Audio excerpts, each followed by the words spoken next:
হাতে ছেঁকা লেগে গেল, মনে হয় পুড়ে গেছে। আরে মা, কি হয়েছে তোমার? চিৎকার করে উঠলে যে? খোকা তুই চলে এসেছিস, দাঁড়া তোর জন্য আমি ভাত বেড়ে দিচ্ছি।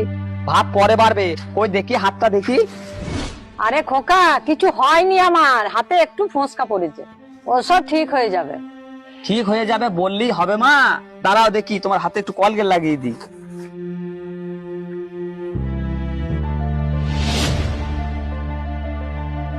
তোমার বৌমা কোথায়?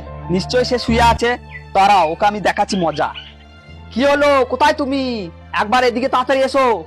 আরে খোকা, তোকে এত ব্যস্ত হতে হবে না। কই এখনো আসলে না এখানে তুমি? কই কই, আমাকে ডাকছিলে তুমি? এই তোমার কি রকম কাণ্ড জ্ঞান? মাকে দিয়ে সব রান্না বান্না করাচ্ছ আর নিজে ঘরের মধ্যে শুয়ে আরাম করছো। আহ খোকা থাম তুই। মা তুমি চুপ করো, আজ তোমার আজকারাতেই ও মাথায় উঠেছে। আজ তোমাকে দিয়ে রান্না বান্না করাচ্ছে, কাল দেখবে তোমাকে দিয়ে পাটে পাবে। আমার শরীরটা একটু। চুপ করে থাকো তুমি, মায়ের প্রতি কোনো খেয়াল রাখো। তুমি দেখেছো কিভাবে হাতটা পুড়ে গেছে? মনে হচ্ছে তোমাকে আমি একবার। খোকা চুপ, একদম চুপ। আরে আমার কথা শুনবি তো, আমি নিজের মনে করি তো রান্না করতে এসেছিলাম। কেন মা, কি দরকার ছিল এই গরমে উনুনের ধারে আসা তোমার? এমনিতেই তো তোমার হাই প্রেসার। ভেবে ভালো লাগলো যে তোর আমার প্রতি শ্রদ্ধা ভক্তি ভালোবাসা আছে, কিন্তু বাবু ঘরে আর একটা মানুষ আছে, তারও শরীরে খারাপ ভালো আছে, কিন্তু যদি দেখি ঘরের বউটার উপরে একটু খেয়াল রাখিস তাহলে আমি খুশি হব।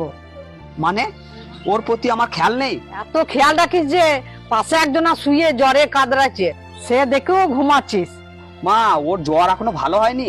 ভালো হবে কি করে, ডাক্তার কাছে নিয়ে গিয়েছিলিস?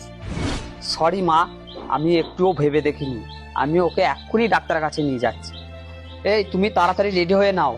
খোকা ওর নিজের সবকিছু ছেড়ে এই বাড়িতে এসেছে, এখন আমরা যদি আপন করে না নিই তবে ও কি করে আমাদের আপন করে নেবে বলতো?